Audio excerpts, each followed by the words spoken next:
So good afternoon everyone. Today I am going to explain about computer organization subject unit 4. In previous video class we have discussed about some content of this unit 4, that is peripheral devices. And these peripheral devices we are having 4 types, that is monitor and keyboard. Second one is printer. In printer we are having 3 types: Desi wheel printers, dot matrix printers, laser printers, and magnetic tape, magnetic disc. These are things we have discussed in the previous video class. Now I am going to continue this is the input output interface and input output commands, and these things all we have explained in the previous class. Now I am going to explain the asynchronous data transfer. So what is mean by asynchronous data transfer? So in this we are having asynchronous data transfer. So in this we are having synchronous data transfer and asynchronous data transfer, 2 types. So what is mean by asynchronous data transfer? So if a register if the register in the interface share a common clock with a CPU register, so what we are saying here, a register will be share a common clock with the CPU register. So the registers in the interface, so in these registers shares the common clock with the CPU register. The transfer between 2 units is said to be synchronous. So what we are saying, in the asynchronous data transfer we having the registers. That register, if the register in the interface, the registers in the interface, they share a common resource, common clock with the CPU register. So this transfer between 2 units is said to be a synchronous. Okay, this transformation is called the synchronous. In most cases, the internal timing in each unit, each unit is independent from the other, in that each uses its own private clock for internal register. It is called asynchronous. So in the asynchronous data transfer we having 2 types. One is synchronous data transfer and asynchronous data transfer. Synchronous data transfer is nothing but we having the registers. That register will share a common clock with the CPU register. It is called these two communicate transformation is called said to be a synchronous. Asynchronous is nothing but the internal timing in each unit is independent from other, and in that each uses its own private clock. That for internal registers it is called the asynchronous. Okay, so this is the 2 types we are having in the asynchronous data transfer. So the asynchronous data transfer between 2 independent units requires the control signals be transmitted between communicating units. So okay, the asynchronous data transfer between 2 independent units, the 2 independent units requires a control signal be transmitted between the communicating units. So there are 2 methods used to supply control signals. So in order to supply the control signals we are using 2 methods, that is called strobe control, handshaking. Strobe control, handshaking. What is mean by strobe control? A strobe pulse supplied by one of the unit to indicate to the other unit. The strobe pulse supplied one of the units to indicate to the other unit when the transfer has to occur. The strobe may be activated by either the source or destination unit. Having the diagram here. So in this diagram, this is the source initiated strobe, source initiated transfer or strobe we can say. So what you are doing here, I having the source unit and I having the destination unit. So between the 2 source unit and destination unit I having the data bus and strobe. So the data bus carries the binary information from source unit to destination unit. So this is the source unit, this is the destination unit. So here the database will be carries the binary information from the source unit to destination unit. So what is the use of a strobe? The strobe line is to inform the destination unit when a valid data word is available in the bus. So what will be use of this strobe? This will be informs to the destination unit. So valid data word is available in the bus or not. So it will be checks, okay na? So this is the use of STOP. Okay, now next coming to, this is the block diagram of the STOP control. Okay, so next coming to, in this data transfer, this data transfer initiated by the destination unit. So in this diagram, the data transfer initiated by destination unit. In this case, the destination unit activates. In this diagram, the destination unit is activate the STOP plus, informing the source to provide the data. So what we are seeing, that this STOP will be inform the destination unit that whatever the data carrying, that is valuable or not. Okay na? So after that, the data transfer initiated. This data transfer initiated by the destination, the destination unit is activate to STOP plus. So informing to the source to provide the data. It will be informed to the source unit to provide the data. The source unit responds by placing the requested binary information on the data bus. So whatever the request he provide, destination is provided request to the source unit. The source unit will be response by placing the binary information on the data bus. So the data must be valid. Whatever the data sent by the source unit, that should be valid, okay, and remain in the bus long enough for the destination unit to accept it. Okay, so this STOP will be checked, it is a valid information or not. So after that, it will be informed to the destination unit. Then it will be accepted. The destination will be unit will be accept the data. Okay na? So I having the here I having the valid this data whatever the data bus here having, the data bus carry the valid data to the destination unit. What the STOP do, this is the timing diagram. This is the timing diagram. This is STOP check whether it is valid or not. Okay, so this is the block diagram of the source initiated STOP. Okay, next coming to, what is the next, having some disadvantages in this STOP control. So the source unit that initiates the transfer has no way of knowing whether the destination unit has actually received. So the source unit that initiate the transfer has no way of knowing whether the destination unit has actually received the data item that has placed in the bus. So this is one advantage of the STOP control. Next coming to handshaking. So what is mean by handshaking? So this is the handshaking. So this is the destination. This is the another diagram of the STOP control. This is the destination initiated STOP, and this is the diagram of, this is the source. This is the source initiated STOP. It means the source unit will be initiating the STOP to the destination unit. This is the diagram of that, and this is the destination initiating the STOP to the source unit. This is the diagram of that. Okay, this is the two diagrams. Next, handshaking. So what is mean by handshaking? The handshake method solves this problem. The handshake method will solve this problem. Okay, so this the handshake method solve this problem. Disadvantages of STOP control by introducing a second control signals that provides a reply to the unit and initiates the transfer. Okay, so the handshake method solves this problem by introducing a second control signal, so that provides a reply to the unit and initiates the transfer. Okay, so in this I having the source unit and destination unit. So between that two units I having the data bus, data valid, data accepted. So okay, now this is the three communication, three types of communication is occurring here.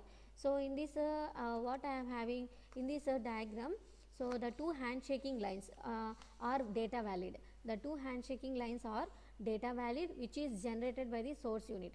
So here the two sides, here we are having the data valid. The two handshaking lines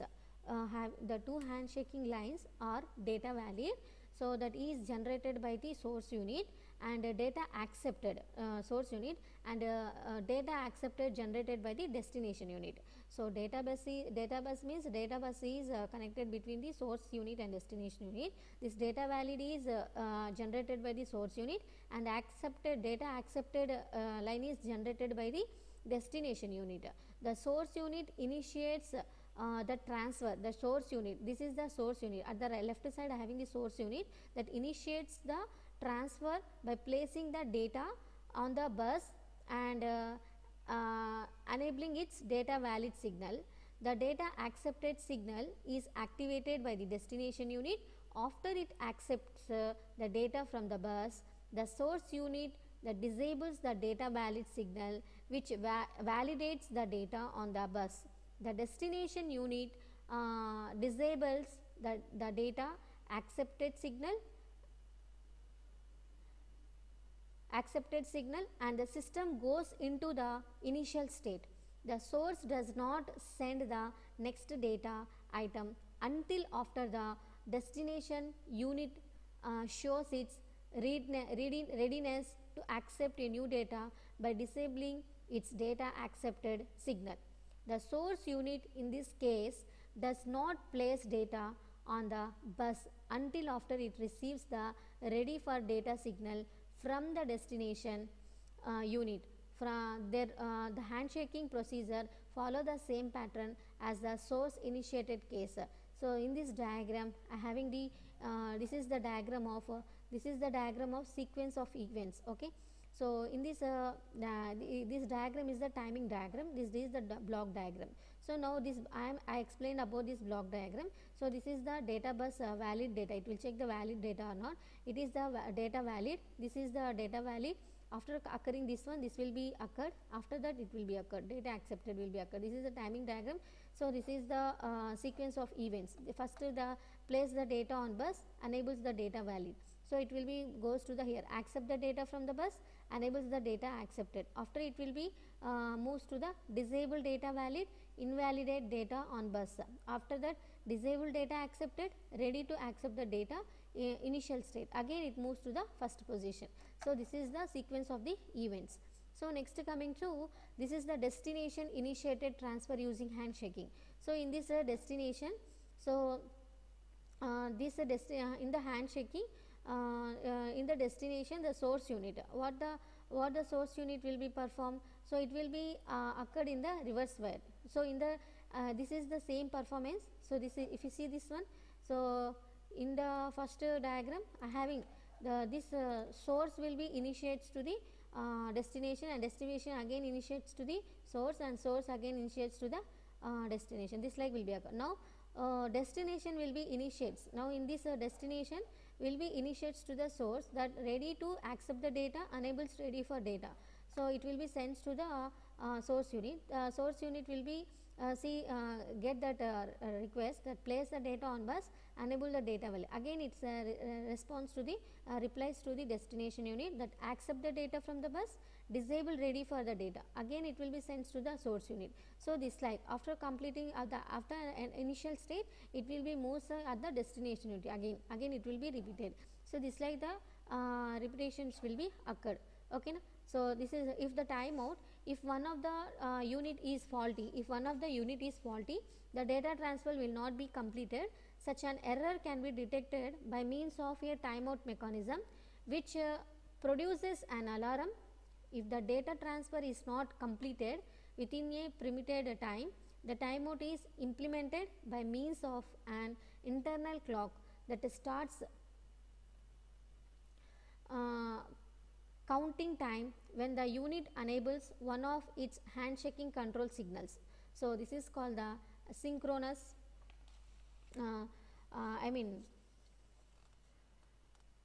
two types of signal controls. Okay, that is strobe control and handshaking. Next coming to asynchronous serial transfer. Next coming to asynchronous serial transfer. So this is the serial transmission bits. We are transmitting the bits in this way. So just I am giving the explanation of this what is mean by asynchronous serial transfer. So the transfer of data between two units may be done in a parallel serial. So in the asynchronous serial transfer, the data can be transmitted in two ways. one is parallel and another is serial way. Okay, what is mean by parallel data transmission? In the parallel data transmission, each bit of the message has its own path. In the parallel transmission in the parallel data transmission, each bit, every bit of the message has its own path. Okay, every bit has its own path, and total message is transmitted at the same time. So in the parallel path, I am talking about the parallel path ma. So in the parallel transmission, so whenever the data transmit in a parallel, so every bit having the every bit of the message has its own path, and the total message is transmitted at the same time. This means that an n bit message must be transmitted through n separate conductor paths. So that is called the parallel data transmission. Advantage is it is faster and it is used for short distance where speed is important. Okay, so that is the advantage. Disadvantage is it requires many wires. Okay, many wires we are using in the parallel data transmission. Next, coming to serial data transmission. In the serial data transmission, each bit in the message is sent in sequence one at the time. Okay, na? Here complete total message will be sent at the same time in the parallel data transmission, but in serial data transmission, the each message bit of the bit in the message is sent in sequence one at a time. This method requires use of one pair conductors or one conductor and one common ground. Okay, so this is called the serial data transmission. Advantages of it is less expensive, and it requires only one pair of conductors. It is used for long distance. Okay, it is used for long distance. So whenever we talk about the parallel data transmission, its advantage is it is very faster and it is used for shortest distance, and it is very speed is important here in the parallel data transmission. Next, the disadvantages of the serial data transmission. So serial data transmission is very slow. Okay, slower compared to the parallel data transmission. Next, coming to serial transmission can be synchronous or asynchronous. Okay, so synchronous, what I am now I am discussing about the synchronous. So in the synchronous transmission, the two units share a common clock frequency and bits. So in the synchronous transmission, the two units will be share a common clock frequency and bits are transmitted continuously at the rate detected by the clock pulse. So this is called synchronous. Asynchronous is nothing but, in asynchronous transmission, binary information is sent only when it is available, and the line remains idle where there is no information to be transmitted. This is called asynchronous. So a serial asynchronous data transmission technique used in many interactive terminals employs the special bits that are inserted at both the ends of the character code. With this technique, each character consists of three parts: a start bit, a character bit, and a stop bit. A start bit, character bit, start bit. So in the serial transmission, asynchronous transmission, data transmission technique. So what is mean by start bit in this diagram? See here we are having the, so how the serial transfer, asynchronous serial transfer, what we contain the first special bits, that is start bit. Okay, and characters, each consists of three parts. One is a start bit, another is character bits, another third one is stop bits. What is mean by start bit here? A start bit is always a 0. A start bit is always a 0. It is used to indicate the beginning of the character. Start bits means it always will be start with the 0, and 0 it indicates being it indicates a being of a character, beginning of the character. Okay, this is called the start bit. Next, coming to start bit, stop bits means what? Stop bit always ends with a 1, and it is used to indicate, it is indicate the beginning of the character. Okay, we are having the three types: start bit, control character bit, stop bit. Start bit always starts with always contains 0. So it is used to, it indicates that we are going to begin the character, that is the start bit. Start bit is always start with 1, and it is used to indicate that beginning of a character. Okay. So, example of this format is, so this is the example diagram. So, we are having the start bit here, and each character consists of 3 parts. So, 1, 2, 3 parts here: start bit, character bit, stop bit. This start bit is starts with 0, and stop bits is 1. Okay. Both indicates beginning of the character. Okay. And next, in this a transmitted character can be detected by receiving from knowledge of the transmission rules. A transmitted character can be detected by the receiver from knowledge of the transmission rules. We having some transmission rules here. When a character is being sent, when character is not being sent, the line is kept in one state. Okay, na? So, when the character is not begin, it means whenever the in serial transmission we are going to follow some transmission rules. So, whenever the character is not begin to start sent, the line will be kept in state 1. Okay. Initiation of a character transmission is detected from the start bit, which is always 0. So, now I am going to initiate the character transmission by detecting to start bit from always 0. I am indicating the 0.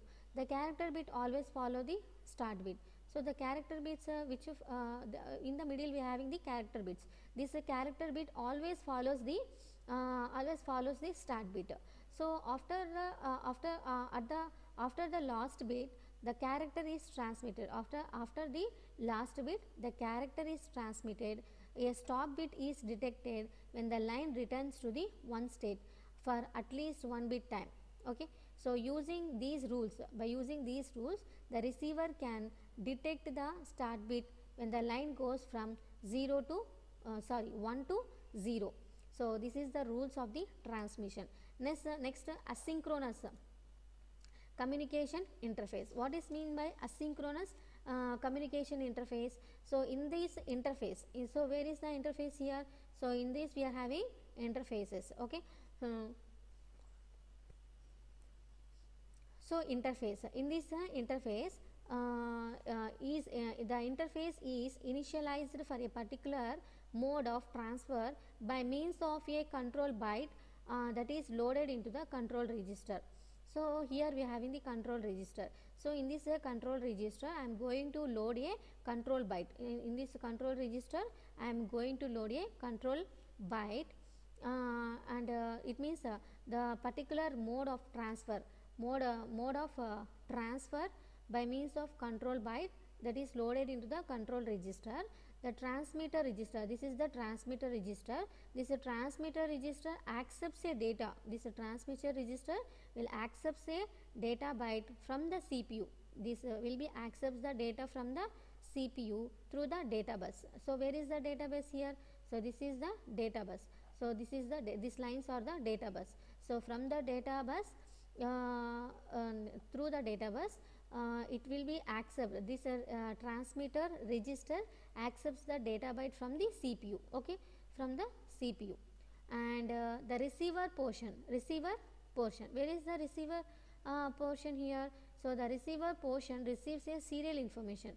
So, receiver portion, this is the receiver portion. This receiver portion will receives the serial information into another shift register, This is the another shift register. So, this is the receiver portion. It receives a serial information into another shift register, and then complete the data byte accumulated,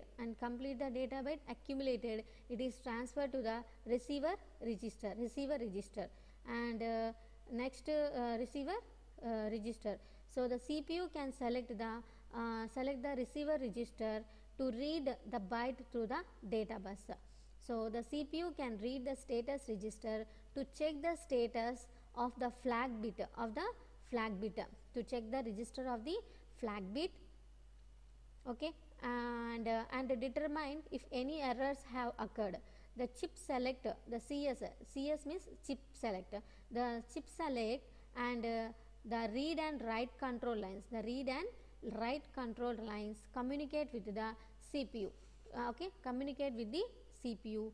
So here CS means chip select. This is the chip select. We are having read and write control lines that communicate with the CPU. Okay. In this chip, this is chip select CS input is used.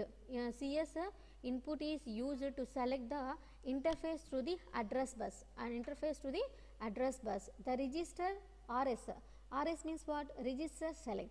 The register select is associated with read and write controls. So the two registers are read only and two are write only. Okay, the register selected register selected is a function of RS value and the RD means what? Read and write status as listed in the table of the diagram. So this is the table. So in this table we are having the CS, RS, operation and register select. Okay, so I am providing the CS chip select. So 2 bits in the status register. So this is the status register. 2 bits in the status register are used as flags. So whatever the 2 bits we are using in the status register, that used as a flags. 1 bit is used to indicate whether the transmitter register, 1 bit, we having the 2 bits, in this 1 bit is used to indicate whether the transmitter register is empty, and another bit is used to indicate whether the receiver register is full. So it will be check. The status register contains the 2 bits. The 2 bits is used as a flags. 1 bit is indicate whether the transmitter register is empty or not, it will check, and another bit will check indicate whether the receiver register is full. Okay, so in this I told that I have the table. So this is the block diagram of the table. Asynchronous communication interface. The CPU reads the status. Reads the status register and checks the flag to see if the transmitter register is empty. So the status register here, the CPU reads this status register and checks the flag to see if the transmitter register is empty. If it is empty, CPU transfer a character. If it is transmitter register is empty, the CPU register CPU transfers the registers and interface clears the flag to mark the register full. The first bit is in the transmitter shift. First bit is the transmitter shift register is set to 0 to generate the start bit. Okay, the flag in the status register is set to indicate the receiver register is full. The CPU reads the status register. This is the status register and checks the flag.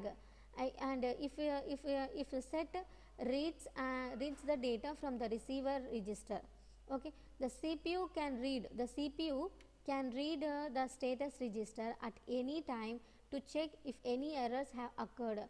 So there are three possible errors. That is parity error, framing error, overrun error. Okay, these are the three errors occurred in the CPU in the status in this status register that will be read by the CPU. And parity error. What is mean by parity error? A parity error occurs. A parity error occurs if the number of ones is in the received data is not correct parity. Parity error occurs if the number of ones in the received data is not correct parity.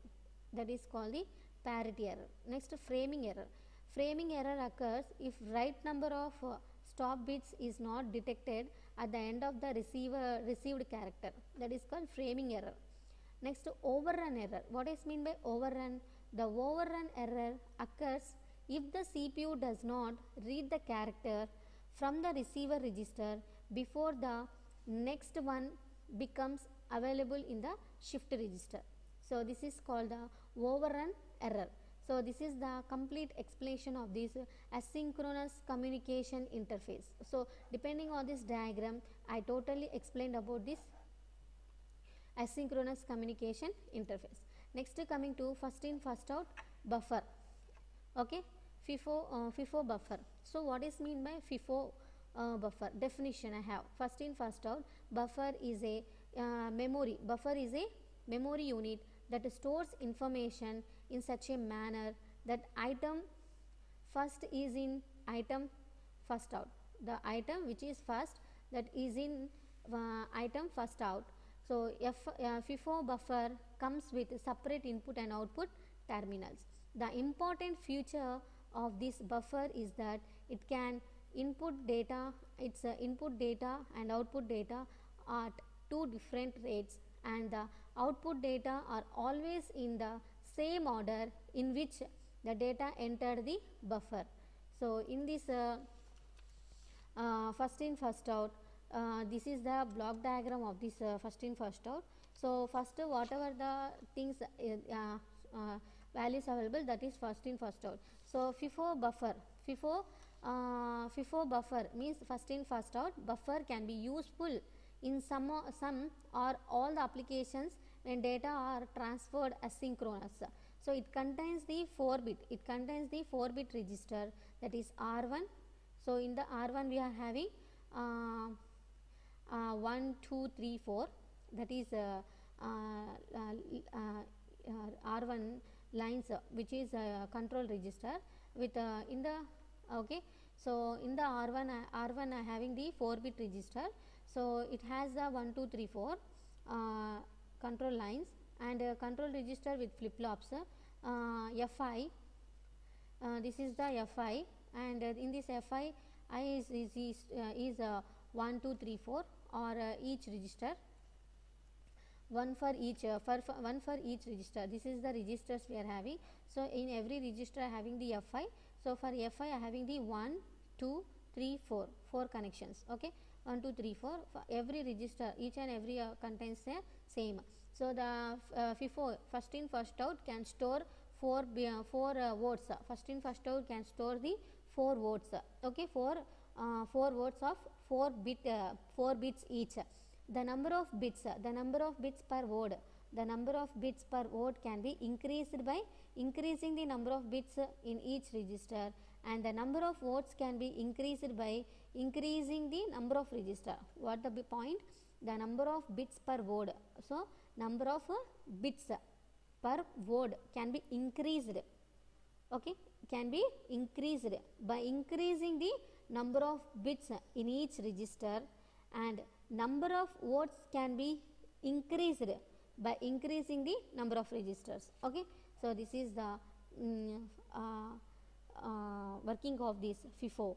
So a flip flop FI, this is the flip flop FI in the control register, FIFO in the control register, that I set to 1 I set to 1, that indicates I set to 1, that indicates that 4-bit data word is stored in the corresponding registers R1. So A0, okay, R1, here we are having the A0 if FI indicates that the corresponding register does not contain valid data, Whenever if FI in bit of the control register is said to be FI is equal to 1, and the FI of I plus 1 bit is reset, a clock is generated causing a register R of 1 plus 1 to accept the data from register R1. Okay, so the data are inserted into buffer provided that input ready signal is enabled. This occurs when the first control flip flop FI is reset, indicating that register R1 is empty.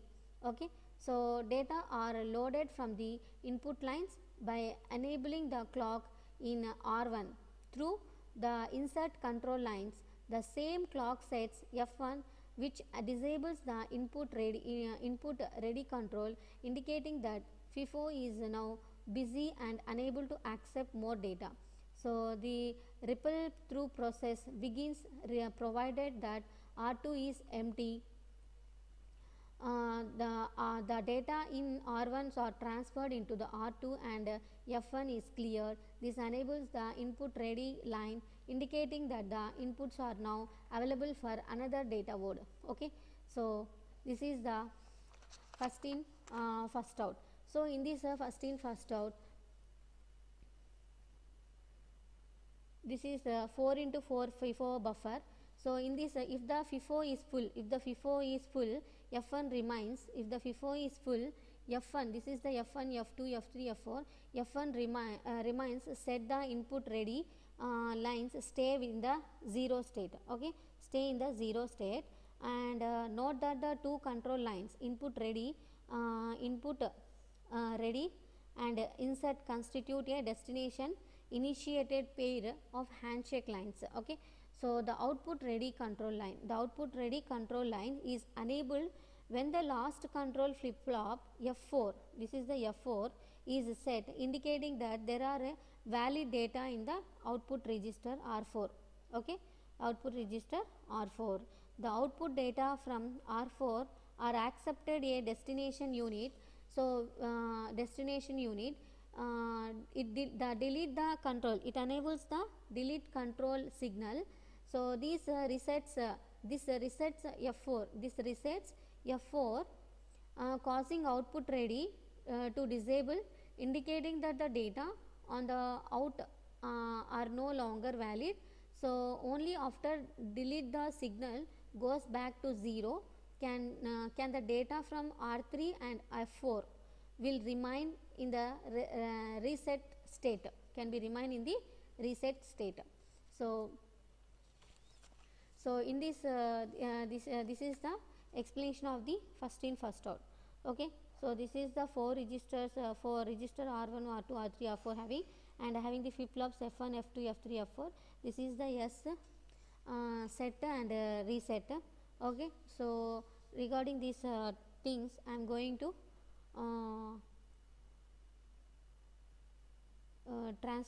move the bits from one register to another register. Okay, so for every register I am providing the clock time. Okay, so I have, this is the output ready and this is the delete. Okay, and this is the complete explanation of this first in first out buffer, and we can explain the next topic in the next class. So next topic is modes of transfer.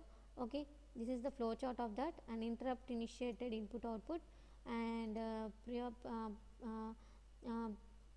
priority interrupt, and these are the different things. Next DMA, direct memory access, and this is the DMA controller diagram, input output processing, CPU input output communication, serial communication. So these are things we will discuss in the next class, next video class. Thank you for listening.